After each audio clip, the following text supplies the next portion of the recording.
चलो भाई, आज का ट्रायंगल में जो टॉपिक है थ्योरम, कई दिनों से बच्चे बोल रहे थे, तो आज जो है थ्योरम नंबर 1 स्टार्ट करते हैं। क्योंकि इसके पहले मुझे ये लगा कि आप लोगों को जो सारी डिफिनीशंस हैं, बेसिक नेचर हैं, बेसिक कैरेक्टर्स हैं, प्रॉपर्टीज हैं, क्या क्या नोटेशन है, क्या क्या इंपॉर्टेंट डिफिनीशन है, ठीक है, उनको पढ़ा दूँ, तब जाके आपको थ्योरम में क्लियरेंस आएगा। इसलिए मैंने पहले सारे टॉपिक्स को कवर किया है।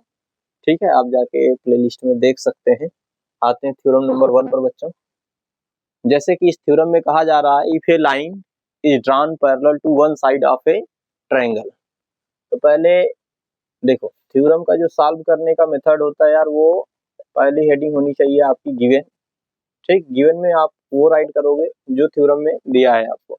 जैसे कह रहा है एक पैरेलल लाइन है जो ड्रा की जा रही है, कहाँ, one side of a triangle के पैरेलल होनी चाहिए। एक लाइन ड्रा करनी है ट्रायंगल के पैरेलल किसी भी एक साइड के। तो सबसे पहले यहाँ पर लेट कर लेते हैं, लेट ए ट्रायंगल ABC, और यहाँ पर ट्रायंगल को बना भी लेते हैं। ये ट्रायंगल हमारे पास है ABC। ठीक, फिर दूसरी चीज इसमें ये कहा गया है कि कोई भी एक साइड इसके, किसी भी एक साइड के पैरेलल आप ड्रा कर लो। चलो मैंने यहाँ ड्रा कर दिया। नेक्स्ट तीसरी साइड DE। ठीक, आगे थ्योरम को पढ़ते हैं। फिर कह रहा है कि to intersect other two sides. जब किसी एक साइड के पैरेलल आप ड्रा करोगे तो ये अनदर टू साइड को इंटरसेक्ट करेगा। जैसे इस साइड के पैरेलल हमने इसको ड्रा किया, इस साइड के पैरेलल, तो आप देख रहे हो कि ट्रायंगल की बाकी ये जो दोनों साइडें थी, इनको इंटरसेक्ट किया है कहाँ पर, D और E पर। तो वही कह रहा है कि ये इंटरसेक्ट करेगा डिस्टिंक्ट पॉइंट यानी डिफरेंट डिफरेंट पॉइंट पर। The other two sides are divided in the same ratio. कह रहा है ये जो दोनों साइड डिवाइड हो रही है, कह रहा है कि ये सेम रेशियो में डिवाइड होगा। तो यार पहली चीज तो ये टू प्रूफ सेकेंड हेडिंग होगी, इसमें वो लिखा जाएगा जो आपको प्रूफ करने के लिए कहा जा रहा है। तो प्रूफ में ये कह रहा है कि जो अदर टू साइड्स डिवाइड हुई हैं वो सेम रेशियो में है, यानी AD upon DB, AD upon DB equal to AE upon EC। ये आपको प्रूफ करना है।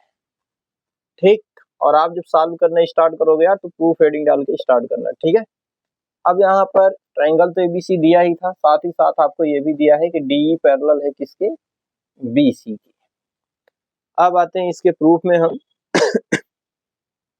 तो यहाँ पर नॉर्मली अगर ये देखा जाए कि मैं एक लाइन ड्रा कर दूं बच्चों ट्रायंगल ADE में, ठीक है, ये इस पर परपेंडिकुलर लाइन ड्रा कर देता हूँ, इसका नाम रख देता हूँ M।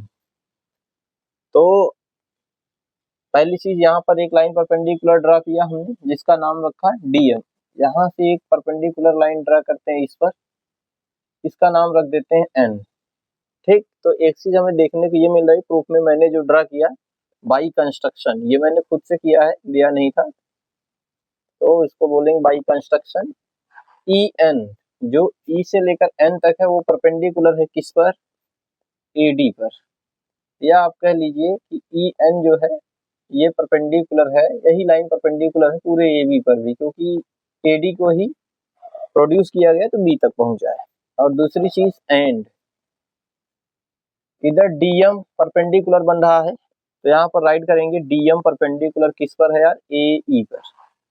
या आप कह सकते हैं कि DM परपेंडिकुलर बन रहा है आपका पूरे कहाँ पर, A से लेकर C तक। तो ये केसेस मैंने खुद बनाया है। अब देखो, जब भी आप थ्योरम को प्रूव करोगे यार, तो एक चीज का ध्यान ये रखना कि आपको प्रूफ में जो करना है वो पॉइंट्स मिलेंगे कहाँ पे। जैसे AD और आपको DB चाहिए, तो AD यहाँ है, DB यहाँ है, तो अगर AD चाहिए तो इस ट्रायंगल से आपको मिल जाएगा। तो यहाँ पर मैं लिखता हूँ एरिया ऑफ ट्रायंगल ADE। तो अभी हम लोगों ने डिफिनीशन में पढ़ा था किसी भी ट्रायंगल के पास 3 अल्टीट्यूड्स होते हैं। ये ट्रायंगल का अल्टीट्यूड अगर हम NE मान लें, ठीक है, तो ये बेस हो जाएगा क्योंकि ये परपेंडिकुलर है। इस ट्रायंगल की एरिया हो जाएगी हाफ बेस इनटू हाइट। तो बेस इसका क्या हो गया, AD, और हाइट क्या हो गई इसकी, EN। इसको बना लेते हैं इक्वेशन नंबर फर्स्ट। दूसरा अगर बात करें एरिया ऑफ ट्रायंगल, अगर मैं एक लाइन यहाँ से ड्रा करूं, इसको मिला देता हूँ B से E को, B से E को, तो आप देख पा रहे हो एक ट्रायंगल और बन रहा है BDE। कौन सा, BDE। ये ट्रायंगल बन रहा है BD और E, ये वाला ट्रायंगल। बन रहा है ना। इस ट्रायंगल की एरिया अगर मैं लिखूं BDE, ठीक, इस ट्रायंगल की एरिया जो बनेगी यार वो बनेगी area of triangle half base into height. इसका बेस अगर मैं ये लूं, कौन सा, D से लेकर B तक, यानी BD कह सकते हैं आप। अब इस ट्रायंगल का बेस अगर ये लिए हो तो इसी लाइन को आगे बढ़ा लो और इसके अपोजिट वर्टेक्स से लाइन ड्रा कर दो, इसकी भी हाइट EN ही हो जाएगी। इस ट्रायंगल के लिए भी हाइट क्या हो जाएगी, EN। इसका नाम मैं रख दूं सेकंड इक्वेशन। यार इसकी हाइट जो है ट्रायंगल से बाहर बन रही है, कभी कभी ट्रायंगल की हाइट कुछ इस तरीके से बनती है, आप याद होगा आपको। जैसे इस ट्रायंगल का अगर आप बेस ये ले लेते हो तो हाइट यहाँ नहीं लेके जाओगे, तो हाइट इसके अपोजिट वर्टेक्स से यहाँ ड्रा करोगे, ठीक है, ये वाली हाइट मानी जाएगी। उसी तरीके से बेस तो ये लिया गया, लेकिन इसको आगे प्रोड्यूस करके ये हाइट मान लिया गया है। ये दो इक्वेशन बने। अगर मैं यहाँ लिखूं from equation first divided by second, both side अगर मैं डिवाइड कर दूं, बोथ साइड डिवाइड कर दूं, इधर आपके पास बन जाएगा एरिया ऑफ ट्रायंगल ADE अपान में इधर बन जाएगा एरिया ऑफ ट्रायंगल BDE। तो दोनों में यार डायरेक्ट कर लें, हाफ यहाँ भी हाफ यहाँ से निपट जाएगा, EN से EN भी निपट जाएगा, देख पा रहे हो ये EN से EN कट जाएगा, हाफ से हाफ कट जाएगा, बचेगा ऊपर AD और नीचे BD। तो AD अपान आपको क्या मिल गया, BD। ये एक नया इक्वेशन बना लेते हैं हम थर्ड। तो आप देख पा रहे होगे AD और BD आपको मिल चुका है लेफ्ट हैंड साइड। अब राइट हैंड साइड के लिए उस साइड के दोनों ट्रायंगल फिर से अप्लाई करेंगे। यहाँ लिखेंगे again area of triangle ADE। अब एक ट्रायंगल के पास 3 अल्टीट्यूड अगर होते हैं तो यहाँ पर अगर हम इसको बेस ले लें तो हाफ बेस का काम AE अगर कर रहा है तो AE पर हाइट कौन बना रहा है, DM इंटू DM कर लेते हैं, इसे बना लेते हैं इक्वेशन नंबर 4, ठीक। और अगर इधर से एक लाइन में ड्रा करूं कुछ इस तरीके से, तो यहाँ भी एक ट्रायंगल बन रहा है DEC। मैं लिख सकता हूँ area of triangle DEC equal to half, इसके लिए बेस अगर मैं EC को लूं, देखो इस ट्रायंगल के लिए, ठीक, इस ट्रायंगल के लिए अगर मैं बेस EC को लेता हूं तो हाइट तो इसी लाइन पर होगी, आगे प्रोड्यूस कर दो यार, ये DM ही बनेगा इंटू DM। ये इक्वेशन नंबर 5 बना लिया मैंने। अब एक चीज याद ये रखनी है आपको, यहाँ पर ADE मिला है, यहाँ पर भी ADE मिला है, यहाँ BDE मिल रहा है, इसको भी BDE बना लेते हैं। तो पहले ये डायरेक्टली आप देख लो, यहाँ पर मैं डायरेक्ट लिखने वाला हूँ, क्योंकि देखो बेस दोनों का सेम है। अगर आप BDE ट्रायंगल लेते हो तो अगर इसको भी बेस मान सकते हो, और DEC वाला ट्रायंगल लेते हो तो भी ये लाइन कॉमन है, यानी बेस दोनों में कॉमन।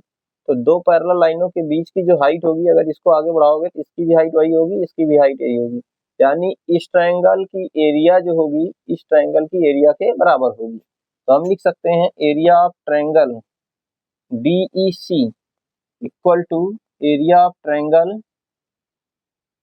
BDE ये लिखा जा सकता है। तो यहाँ पर लिखते हैं then from equation 4 is divided by 5, 4 को 5 से डिवाइड कर दिया जाए तो ये बनेगा एरिया ऑफ ट्रायंगल ADE अपान में इसकी जगह पर DEC की जगह पे आप देख पा रहे हो कि क्या लिखा जा सकता है, BDE। तो मैं लिख दे रहा हूँ डायरेक्ट ट्रायंगल BDE। इधर भी देखो यार हाफ से हाफ निपट जाएगा, DM से DM निपट जाएगा, इधर बचेगा AE बाई EC। हमने राइट किया AE अपान EC, ये बना लेते हैं इक्वेशन नंबर 6। अब यहाँ लिखते हैं फ्रॉम इक्वेशन थर्ड इक्वेशन से इसकी वैल्यू उठा के यहाँ रख सकते हैं। थर्ड इक्वेशन में देखो बना है एरिया ऑफ ट्रायंगल ADE फिर अपान में एरिया ऑफ ट्रायंगल BDE। तो इसकी जगह पर ये वाली वैल्यू आप पुट कर सकते हो। यहाँ क्या रख दिया जाए, AD upon BD equal to AE upon में EC। तो ये हम लोग का कुछ इस तरीके से प्रूफ हुआ। तो लास्ट में आपको राइट कर देना है प्रूफ, ठीक है। कुछ इस तरीके से ये थ्योरम जो है प्रूफ हुआ। बच्चों इस बार आपकी सिलेबस में थ्योरम नंबर 5 तक आप याद रखना, बाकी तो थ्योरम नंबर 9 है, 9 में करा ही दूंगा। लेकिन अब इसकी टेक्निक के बारे में जानते हैं यार कि इसको करना कैसे है, माइंड में सेटअप कैसे बना के रखना है। तो देखो पहले तो एक ट्रायंगल ले लेना है, ये पैरेलल लाइन आपको दिखा देनी है, और जैसे ही आप ये पैरेलल लाइन को दिखा दोगे यार, ठीक है, उसके बाद आपको क्या करना है, एडी से एक एरिया बना लेनी है, एक बीडी से एरिया बना लेनी है, जैसे यहाँ पर फर्स्ट इक्वेशन और सेकंड बना। फिर इन दोनों को डिवाइड करके एक नया इक्वेशन थर्ड बना लेना है। ठीक इसी तरीके से एई से एक एरिया बना लेनी है, एक ईसी से एक एरिया बना लेनी है, जैसे कि ये फोर्थ और फिफ्थ बना। फिर इन दोनों को डिवाइड करके ये एक नई एरिया बना लेनी। हाँ, इसकी जगह थोड़ा ये याद रखना कि ये ट्रायंगल और ये ट्रायंगल इक्वल हो जाएंगे, कॉन्ग्रुएंट हो जाएंगे, बिकॉज ये बेस जो है दोनों में कॉमन, हाइट भी दोनों में सेम रहेगी, इसलिए दोनों की एरिया क्या हो जाएगी, सेम हो जाएगी। इसकी जगह ये रख देंगे यार। तो फिर ये इक्वेशन जो 6 बनेगा, लास्ट में क्या करना है, थर्ड इक्वेशन से इसकी वैल्यू उठा के रख देनी है डी बाई वी, तो ये आपका प्रूफ हो जाएगा। ठीक है। थ्योरम बड़ी दमदार चीज होती है, मजे की चीज होती है। ठीक है, बच्चों की इससे हालत खराब होती है। ठीक है, चलिए थ्योरम नंबर 2 की ओर रथ को ले जाया जाए।